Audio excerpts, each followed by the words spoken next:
Madame, Monsieur, bonjour, bienvenue à toutes et à tous à Il Talk, votre podcast qui est consacré à la santé, à la pharmacie et aux personnes qui font tout, tous les jours pour améliorer nos conditions de santé. À l'occasion de ce CleanVest 2025, nous avons le plaisir d'avoir sur notre plateau le président du SNAPO, le syndicat national des pharmaciens d'officine, Monsieur Dr Samir Tiresh, avec qui on va discuter un petit peu du rôle du pharmacien d'officine, du rôle du SNAPO, le syndicat qu'il préside et aussi sur l'évolution du système de santé et les besoins croissants des patients. Docteur Tiresh, bonjour et merci d'avoir accepté notre invitation. Bonjour, c'est moi qui vous remercie. J'aimerais juste rectifier mon prénom, c'est Sami Tiresh. Sami, d'accord. Et par la même occasion, je tiens à saluer chaleureusement vos auditeurs et téléspectateurs. Merci beaucoup, docteur Tiresh. On va y aller tout de suite, tout droit dans le vif du sujet. Les pharmaciens d'officine sont le premier point de contact des patients. Alors, selon vous, quels sont aujourd'hui les plus grands défis auxquels font face sur le terrain les pharmaciens, notamment en matière de disponibilité? Ça a toujours été un sujet d'actualité. Une question très pertinente et surtout d'actualité. Je commencerai tout d'abord par présenter la situation officinale en Algérie. On est à plus de 13 000 officines réparties à travers le territoire national, dont 5 000 dans des zones enclavées, c'est-à-dire retirées, où il y a très peu de population, c'est-à-dire qu'il y a certains pharmaciens qui ont fait, on va dire entre guillemets, le sacrifice de s'installer pour servir les populations éloignées. Maintenant, notre rôle, notre but, c'est la dispensation, la disponibilité des médicaments. Comme vous le dites, l'un des défis actuel, je dirais même majeur actuel, c'est la disponibilité des médicaments. Nous, on a la responsabilité de rendre disponible le médicament. Je parle donc des pharmaciens.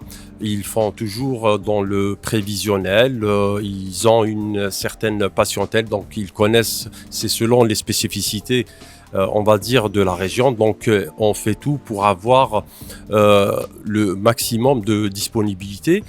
Par contre, nous, en tant que syndicat, si je mets ma casquette de syndicaliste, c'est de signaler et de dénoncer certaines ruptures qui sont en fait qui sont néfastes, pas pour nous économiquement parlant, mais c'est pour le patient. Absolument, voilà. Qui est au centre de toutes les activités. Exactement. Non, mais c'est important de le dire et de le signaler que tous les professionnels de santé ont une seule vocation, c'est celle de soigner. Donc on est là pour soigner et servir bien évidemment le citoyen. Donc le SNAPO, le syndicat national des pharmaciens d'officine, en collaboration étroite avec le MIP, le ministère de l'Industrie pharmaceutique, à travers son organe de veille sur donc la disponibilité des médicaments, où on est donc partenaire. Et on siège dans cet organe, c'est l'ex-observatoire.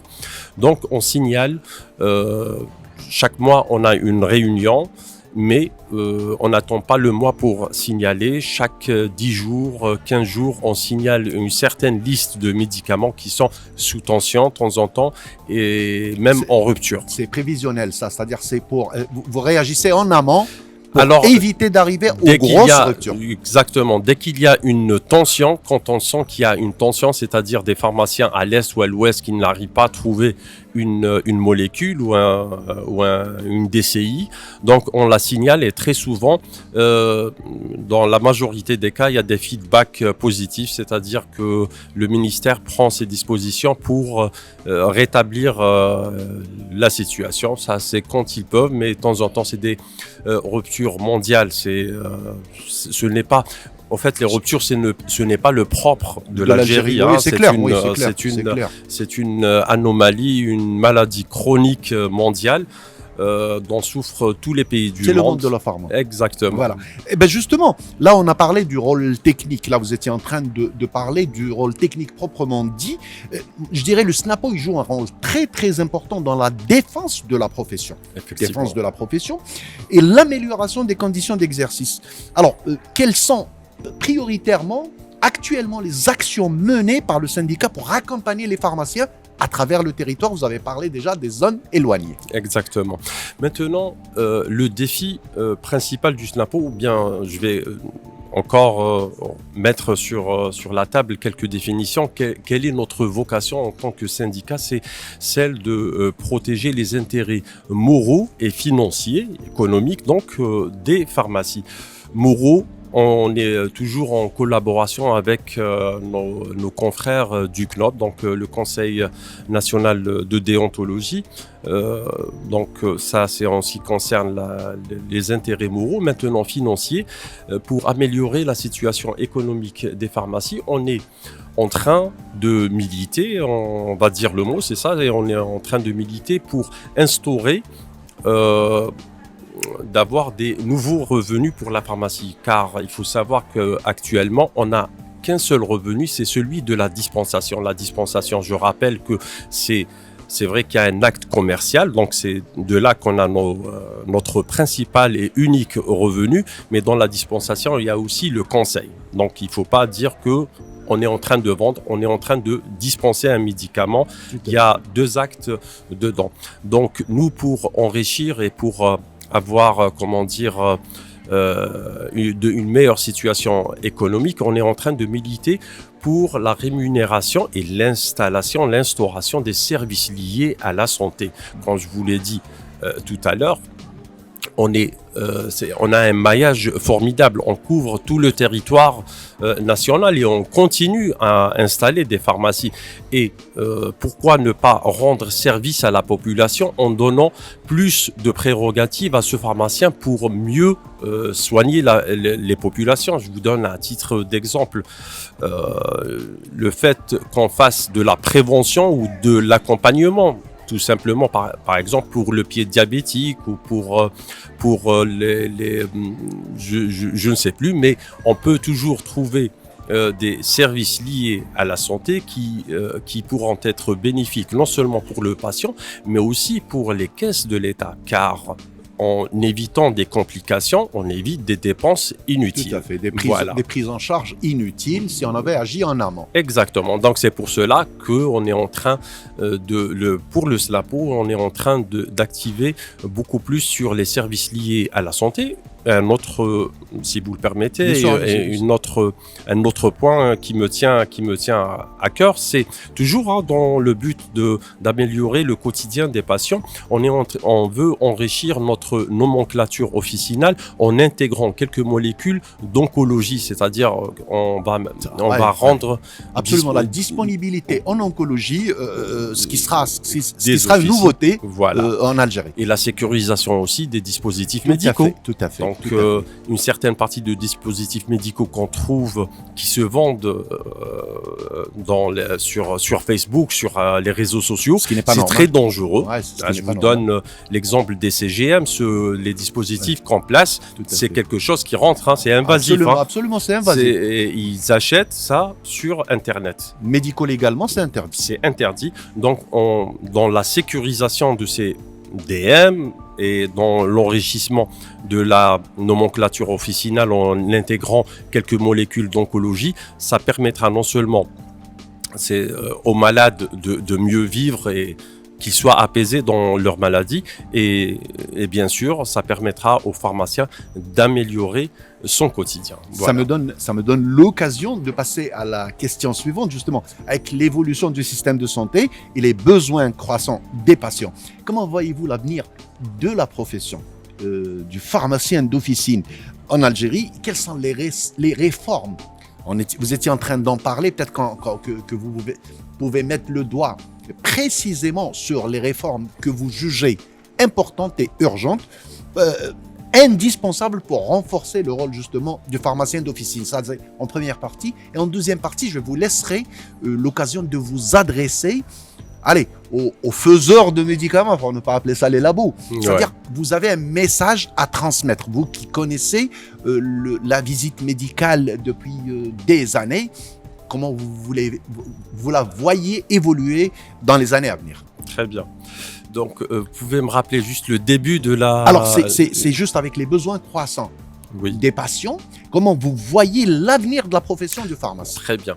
Moi, l'avenir de la pharmacie en Algérie, je la vois obligatoirement passer par les services liés à la santé. Et ça, c'est pas nous qui le disons, c'est des appels, presque des injonctions de l'OMS de donner plus de prérogatives, d'élargir les missions du pharmacien. d'officine. Et oui, parce que des gens intelligents ont dit qu'il faut utiliser ce potentiel. En Algérie, j'ai parlé du maillage, il faut utiliser ce potentiel pour éviter justement d'arriver dans les cas compliqués, Tout à fait. c'est-à-dire agir en amont. Absolument. Donc utiliser ce potentiel est devenu actuellement en Algérie indispensable pour mieux prévenir les complications. Donc en plus de la dispensation, on va élargir les missions du pharmacien. Je tiens à dire juste en passant qu'on a effectivement élargi nos missions à partir de la pandémie Covid. Ouais. On a pu obtenir la vaccination en officine. Tout à fait. Alors que c'était avant, indispensable. de toute exactement, façon. on a aidé à Ouais, l'effort absolument, national. absolument. Donc, ils ont vu qu'il y avait ce potentiel. 13 000 pharmaciens. On a donc autorisé les pharmaciens à faire de la vaccination pour le Covid et après pour la grippe saisonnière. On a aussi agi dans les tests antigéniques. On a fait donc du dépistage. C'est des missions qui ont été élargies et on aimerait avoir encore plus l'entretien pharmaceutique, l'éducation thérapeutique. Donc, c'est ce genre de revendications qu'on aimerait avoir. Tout ça pour rendre service aux patients, pour faciliter la vie du patient. Mais c'est, je vous l'ai dit tout à l'heure, c'est le notre centre. vocation, c'est notre vocation. Et pour cela, on est en pourparlers avec les autorités, avec notre tutelle pour justement concrétiser. Il faut savoir que dans la loi sanitaire 1811, il y a un article qui parle de l'élargissement des missions du pharmacien. On aimerait travailler sur les textes d'application. Maintenant, pour la deuxième partie de la question. Ce qui est très important, parce qu'on en a parlé en coulisses, oui. Très important, vous qui connaissez toute l'évolution de la visite médicale, Oui. et vous êtes le premier maillon de toute cette chaîne. Super. Quel conseil, je ne dirais pas quel conseil, peut-être pas revendication, peut-être pas conseil, c'est entre les deux que vous voulez adresser au laboratoire. Très bien. Alors, c'est un message vraiment clair et je dirais même qui tombe sous le sens. Le pharmacien est un professionnel de santé, c'est un scientifique avant tout et comme tous les professionnels de la santé, on a besoin de formation et de formation continue. Je lance un appel à ces laboratoires quand ils viennent à travers bien sûr leurs délégués médicaux de nous faire des focus, une formation sur le médicament. On aimerait entendre des termes scientifiques tels que la bioéquivalence. Donc Je vais donner un exemple formidable, même quand il s'agit de paracétamol connu par tout le monde, oui. Il y a toujours de la recherche scientifique et on souhaiterait être à jour, être informé de tout ce qui se fait en amont pour les médicaments. Et ça pour la sécurité toujours du malade et du patient. Voilà. Je vous remercie, on remercie chaleureusement Dr Sami Tirach. Je rappelle que vous êtes président du SNAPO, président national du SNAPO. Merci pour toutes ces informations, pour toutes ces réponses. C'est moi qui vous remercie, docteur. Merci, madame, monsieur, de nous avoir suivis sur notre Health Talk qui est préparé et réalisé par Nafsi, présenté par docteur Fatah Abada. Merci de nous avoir suivis. À bientôt.